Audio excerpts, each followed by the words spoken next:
What's one small thing someone did in your family that left a big scar? Are you ready for a shocking truth? The fastest way to shut down someone who thinks they can talk their way out of anything is not by shouting louder, not by begging people to take your side, and not even by throwing a fit in the middle of the living room. It is by quietly collecting everything they do, every word they say, and every mistake they think you are too soft to notice. He wrecked my car and laughed while saying, "It is fine, they will make you forget it." My parents told me to calm down, that anger would not help, and that he probably did not even mean it that way. I sat there, listening to my own family defend him, and realized the only way to keep my sanity was to stop talking and start building a record. When I first saw the dent on the passenger side, I felt my stomach turn because it was not just a little scrape. The panel was crushed inward, the paint stripped away, and the wheel had been hit hard enough to make the alignment off. The kind of damage you cannot just buff out or hide with a cheap paint job. He handed me the keys with that smug little grin and acted like he had just parked a bicycle in the garage. He said the car could handle worse, and he had friends who could patch it for cheap, so I should relax.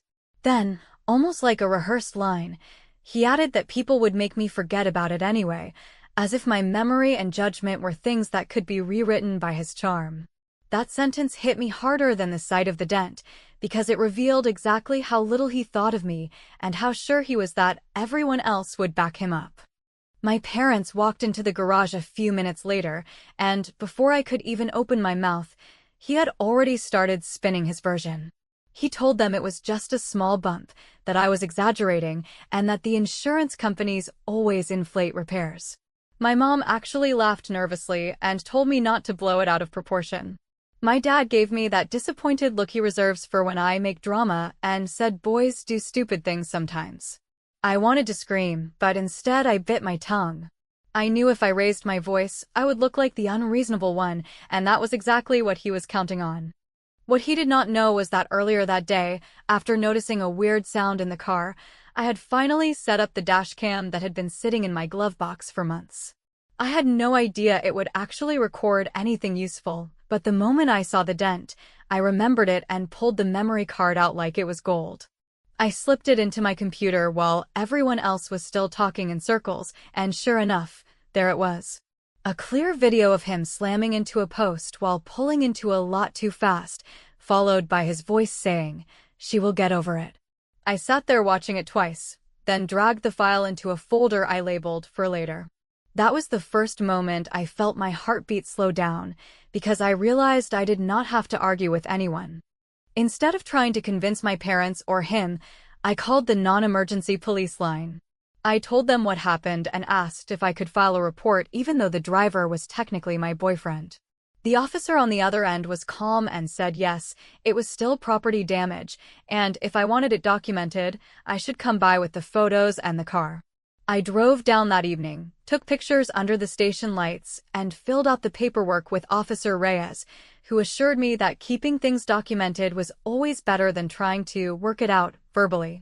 That conversation stuck with me because it was the first time someone actually treated me like I was not overreacting. When I came home, my parents were already sitting with him at the kitchen table. He was laughing, drinking soda like he belonged there, and they were nodding along as if his version of events was gospel. I did not argue. I simply said I had to finish something and went upstairs, where I uploaded every photo and the dashcam footage into a cloud folder. Then I wrote down everything that had happened in a simple timeline, from when he handed me the keys to the moment I made the call. No emotions, no adjectives, just facts. It felt almost therapeutic, like I was reclaiming something that had been taken from me by all their minimizing. By the time I went to bed, I had an entire file ready, photos of the dent, a copy of the police report number, screenshots of his texts where he called it just a clip, and that audio clip of him laughing about me forgetting. I did not tell anyone I had it. I did not even hint. I just went about my evening, calm and collected, even when he made another joke about letting the guys at the shop handle it off the books. And yet, before I turned off the light, I added one last thing to the folder. It was the still frame of his face from the dash cam when he realized he had hit the post, mouth open, eyes wide. That picture said more than any argument I could have had. I labeled it for court. I lay back on my pillow with a strange sense of quiet satisfaction. Everyone thought I had folded, that I had swallowed my anger and agreed to pretend it was no big deal. They thought the story was over. But I knew better. The story had just started, and what I held in that folder was going to change the entire balance. Before I fell asleep, I smiled at one thought I could not shake. If he thinks I am going to forget, he has no idea what is coming. And the very next day, I discovered something on that footage that would make him nearly fall out of his chair. By the time morning settled into the house and the coffee smell pushed everyone into the kitchen, I had already decided that I would not be pulled into another round of soft apologies and gentle commands to drop it. Because the more I listened to their soothing voices the previous night, the clearer it became that I could either protect everyone's comfort or I could protect myself, and this time I was choosing me, which meant walking into that room calm, organized, and unwilling to trade facts for feelings. He was already there with his easy grin and the kind of confidence that grows when people keep rewarding bad behavior with second chances, telling my parents that he had a friend at a body shop who could take care of everything off the books, for a price that sounded tempting only if you ignored that it would leave me holding the bag when the cheap repair failed. And while he spoke, my mom kept glancing at me like she was afraid I would make a scene, and my dad adopted that level tone he reserves for teaching me how to be smaller than a problem that scares him. I took a seat, folded my hands, and listened to the whole performance without interrupting because I wanted the room to settle into its rhythm so that when I finally broke the pattern, the contrast would land with the weight it deserved. And when he finished promising quick fixes and friendly discounts and said that insurance would drag things out forever, I simply placed a printed repair estimate on the table, the one I had requested from a certified shop right after filing the report. And I asked him to read the figure out loud so we would all be on the same page. He laughed, called the number inflated, claimed shops love to overcharge women who sound upset, and then tossed the paper back like it was a sales flyer, which is when I slid the photos I printed at the station, crisp and unforgiving, showing the crushed panel, the paint transfer, and the wheel angle that would make any decent mechanic shake his head, and while the room went quiet, I followed with the report number written clearly at the top of a second page, and I watched the exact moment my mom realized I had taken care of things properly without asking for permission, a realization that did not bring her relief so much as it brought her discomfort, because it forced her to choose between the narrative she preferred and the truth that was sitting right in front of her. He tried to pivot, said he never denied that there had been a bump, said he only wanted to make it easier for me, and then leaned on the word we, as if we were partners in a small crisis rather than a person who broke something and the person expected to absorb the fallout, and I could feel my dad gearing up to broker peace in the name of family harmony, which usually means I lose. So before that script could start, I said in a steady voice that I had already filed the claim, that all photos and the dashcam clip had been submitted, and that any further communication about repairs needed to run through the adjuster, and in that moment his smile tightened, not vanished, just tightened. The way the face of someone trained on charm reacts when it meets a wall built from policy and timestamps rather than emotion. Mom asked why I went to the police when we could have talked first, and I told her I did talk first, just not to someone invested in preserving a story where I am the unreasonable one. And I reminded her that the officer simply documented what existed while offering me clear next steps, which is more kindness than I got at this table, and although my voice stayed measured, I felt my hands warm under the table because I knew I had finally broken the invisible rule that says our peace depends on my silence. He said we were all family here, that the police made it complicated, that a small cash exchange would be faster, that he could put me in a loaner from his buddy's place, and when I asked him to sign a short statement admitting fault so we could move forward, he went still for a beat, then shrugged like paperwork was beneath him, and I realized that his entire strategy relied on keeping everything verbal and fuzzy so that nothing stuck to him for long. So I ended the conversation by standing up, thanking my parents for breakfast, and telling him with a level look that I expected him to answer the adjuster's calls promptly and truthfully, and that I would not entertain any more side deals. which apparently sounded harsh in a kitchen that treats avoidance as a love language, because my mom murmured that I was taking this too far and my dad asked whether I understood how stressful work had been for him lately, but I kept my tone soft and said I understood perfectly, which is why I was doing the one thing guaranteed to end stress rather than feed it, and then I walked to the front hall, put on my shoes, and left the house with my shoulders squared and my phone buzzing in my pocket with new notifications from the claim portal. In the car, with the engine idling and my breath evening out, I opened the portal, uploaded the last 2 images, added a short note about the dashcam timecode matching the moment he texted me that glib line about, "Just a clip." And then I sent a polite email to the adjuster summarizing the morning, declined any off-books repairs in clear language, and attached a copy of the estimate from the certified shop, which felt like sliding a final piece into a puzzle that had only looked confusing. Because everyone kept spinning it on the table, and as soon as I hit send, I knew that I had turned a family argument into a process with rules, and once something has rules, charm loses most of its power. I sat there for a few minutes, letting the silence be a reward rather than a punishment, when a text from him flashed across the screen asking why I had to make things official and hinting that I was embarrassing him. A guilt hook I ignored because I knew if I bit once, I would be dragged back into the old dance, so instead I set my phone to silent, pulled out of the driveway, and drove to the shop where I scheduled the inspection. And I told the manager that every update should go directly to the insurer and that I would respond to any requested information within the same day, which felt like drawing a clean line down the middle of a messy page. Hours later, after emails and confirmations and a short call with the adjuster who sounded almost relieved to have a claimant who could speak in complete sentences and provide properly labeled files, I finally set the phone face down and started a late lunch. And that is when a new message slid across my lock screen from an unknown number that displayed only a first name and a cautious opening line, and I felt something in my chest go still in that sharp way that happens when a story tilts on its axis, because the text read, "He told you it was an accident, right? I work with him, and you deserve to know what he said after." When I opened the message from the unknown number and saw a name I did not recognize followed by a line that clearly did not come from a stranger looking to stir drama, but from someone who had watched a story get told incorrectly one too many times, I felt that taut calm that shows up when the ground finally stops shifting under your feet, because the text explained in plain language that she worked with him, that she had heard the way he described the crash in a group chat, and that she was tired of him playing the charming victim while other people paid the bill for his reckless choices, and before I replied, I took a breath, created a new subfolder in my case file with her name on it, and asked whether she preferred to share by text or email. Not because I wanted to turn a conversation into paperwork for the sake of paperwork, but because I had learned the hard way that truth without a wrapper that systems recognize often gets ignored, while truth with a timestamp tends to walk itself into the right rooms.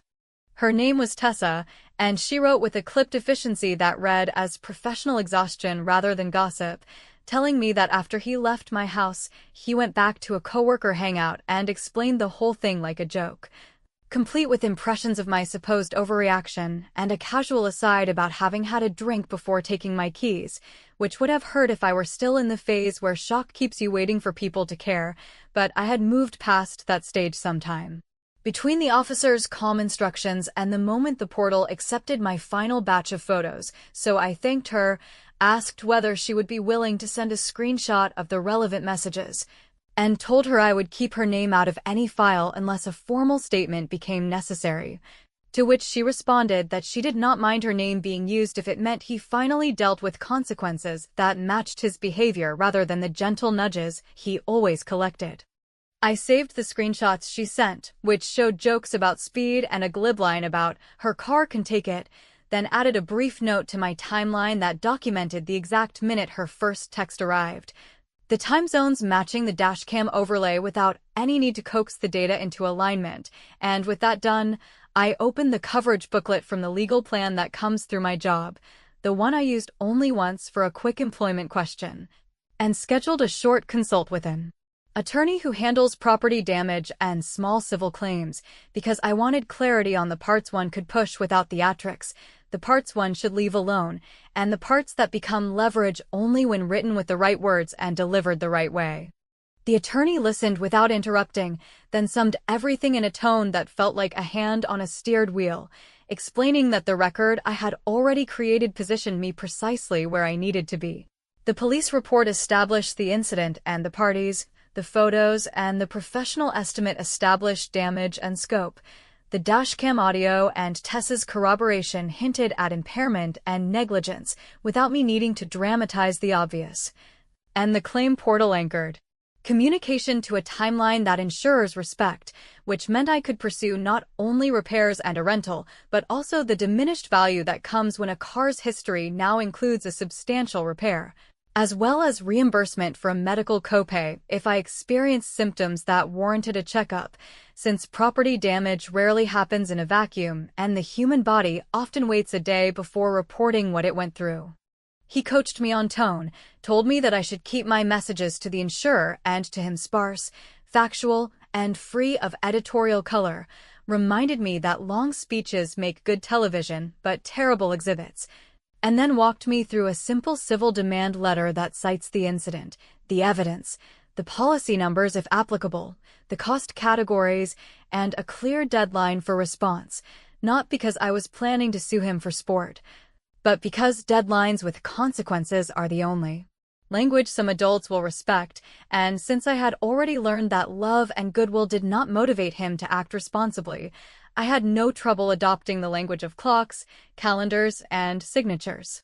After we ended the call, I drafted the demand using the template he provided, inserted the report number, the estimate total, the diminished value calculation the shop is willing to document, and a short line about a medical appointment scheduled for the following morning because my neck had started to announce itself when I turned to the left.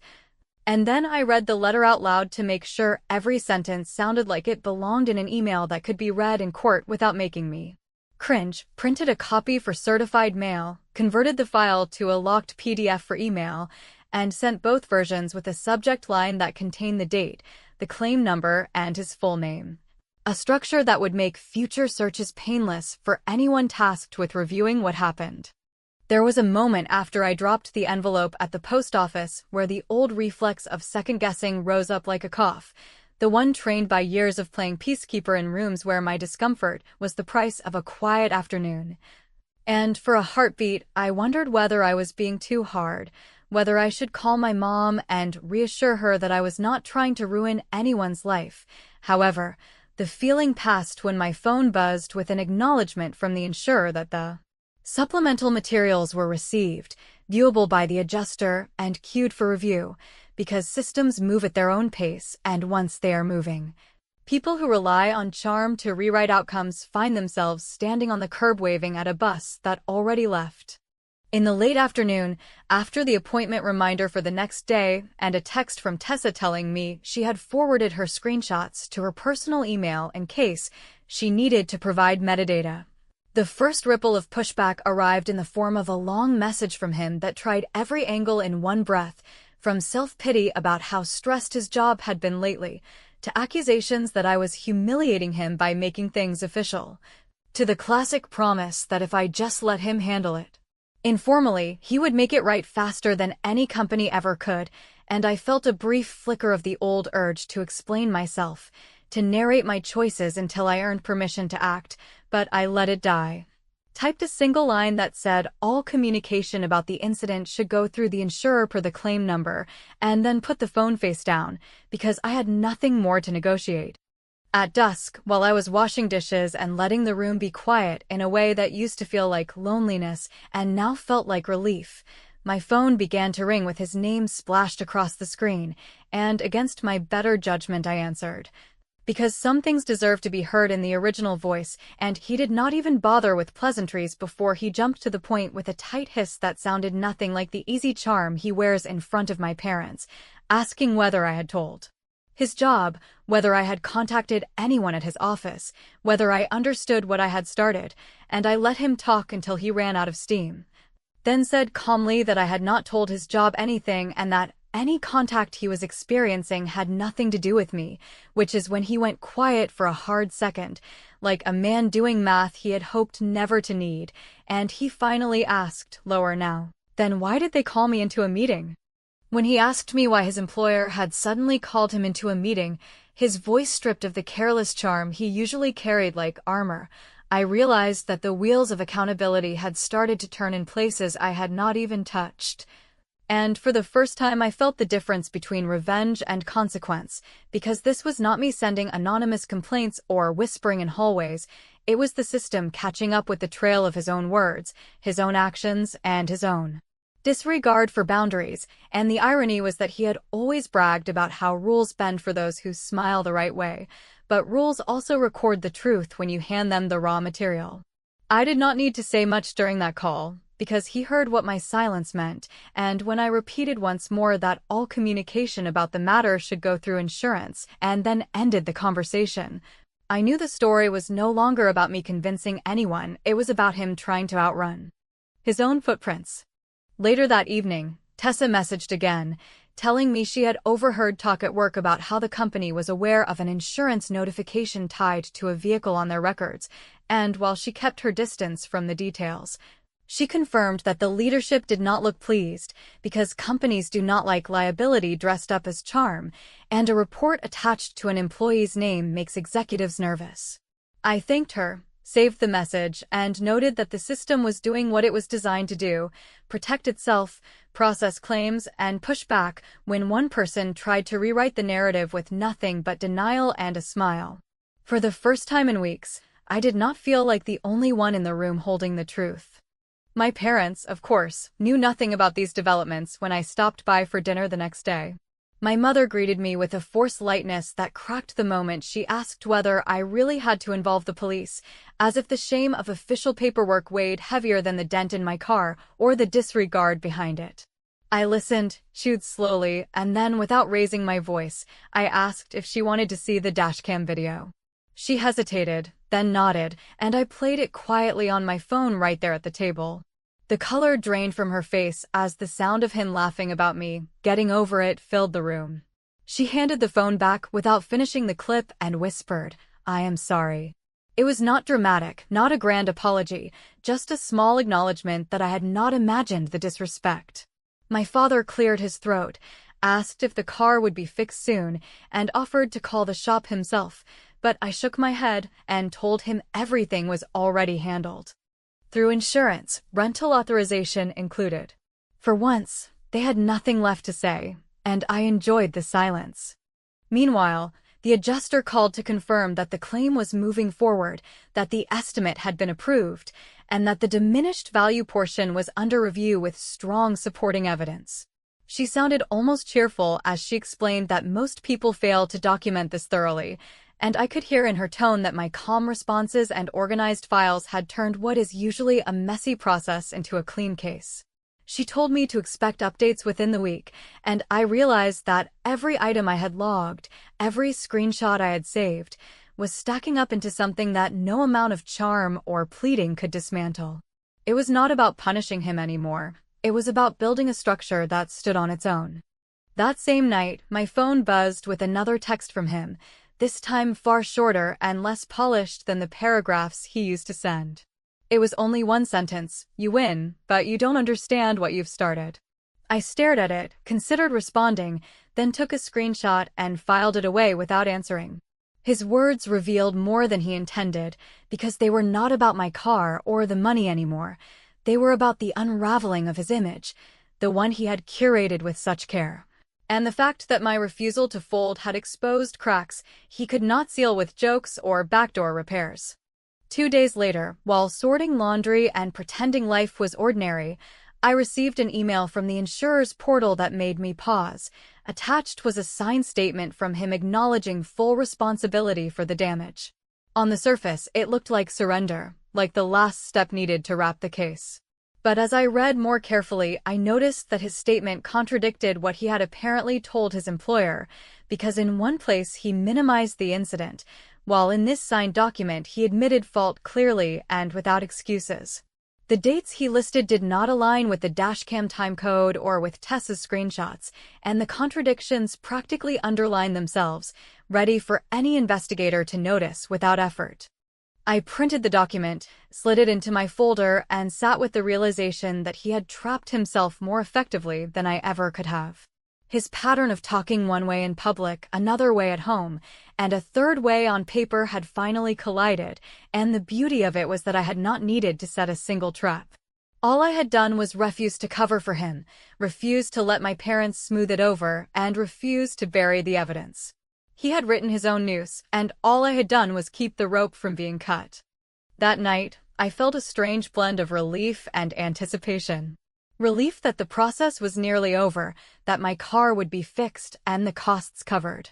Anticipation because I knew the contradictions in his paperwork were about to ripple outward in ways I did not even have to orchestrate. Systems do not forgive conflicting statements, and once a signature is on the page, charm becomes useless.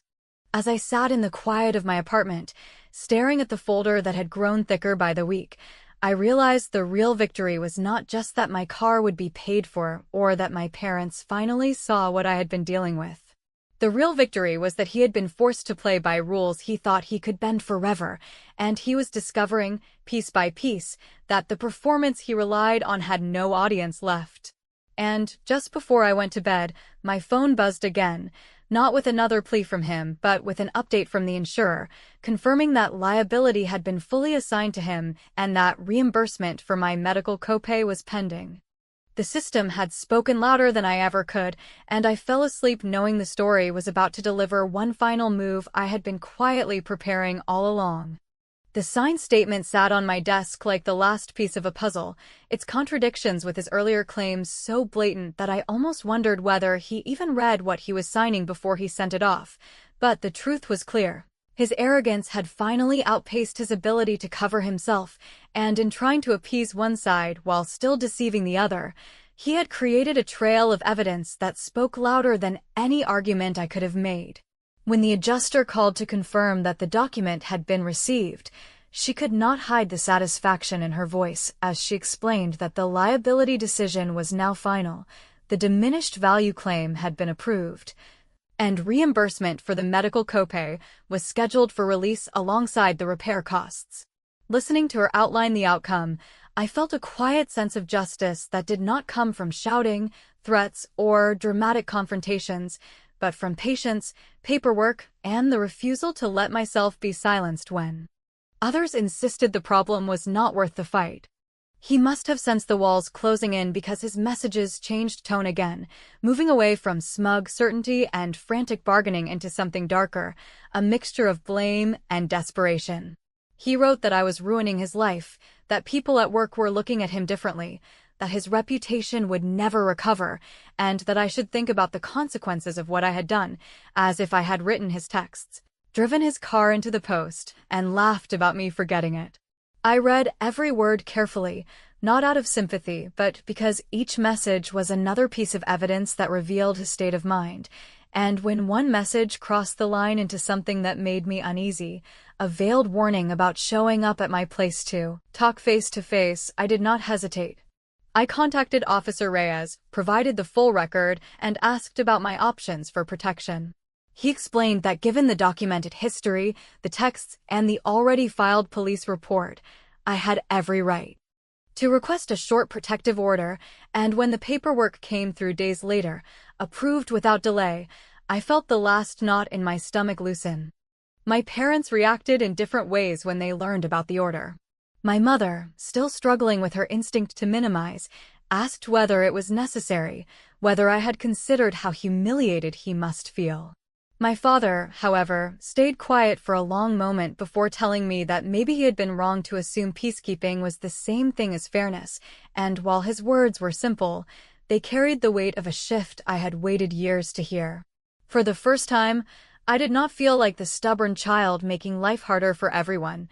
I felt like the adult in the room who had done what needed to be done when no one else wanted to carry the responsibility. Meanwhile, the insurer processed the payments, and I deposited the check for diminished value alongside the reimbursement for my medical visit. The money itself was practical. It covered what had been taken from me, but the symbolism was sharper. Every dollar was proof that the system had validated my side of the story. I considered letting the civil demand play out, but once the settlement cleared, I withdrew it with a brief written notice because the leverage had already served its purpose and keeping it open felt unnecessary. Control, I realized, was not about squeezing someone for everything they had, but about showing that I could walk away at the moment of my choosing, leaving no loose threads behind. When he called one final time, his voice stripped of confidence and layered instead with raw panic, I listened silently as he cycled through anger, pleading, and self-pity, repeating that I had destroyed him. Only once did I interrupt, and it was with a single sentence that had been waiting on my tongue since the night he first handed me the dented car keys with that mocking grin. I told him, "You ruined yourself, and all I did was stop covering for you." The silence that followed was heavier than any shout, and after a long pause, he hung up without another word. I knew then that nothing else he could say or do would change the outcome, because the file was complete, the decisions were final, and his carefully maintained image had already collapsed under the weight of his own contradictions. In the days that followed, I wrapped up the practical details, scheduling the final repairs, returning the rental, closing the insurance claim once everything was completed. When the adjuster congratulated me on handling the process with such thoroughness, I almost laughed, because what she called thoroughness had been nothing more than survival, the instinct to record, to protect, to build a shield out of facts when words alone were never enough. And when I finally closed the cloud folder, revoked the sharing links, and slid the physical copies into a single envelope that I stored in my desk drawer, I felt a peace that had nothing to do with revenge and everything to do with reclaiming my own voice. The people around me learned their own lessons in the process. My parents, hesitant and defensive at first, began to understand that protecting peace at any cost often means sacrificing the person who refuses to stay silent, and for once they admitted that I had been right to stand firm. Tessa, who had reached out from the sidelines, thanked me for following through because it showed her that people like him do not always get away with rewriting the truth.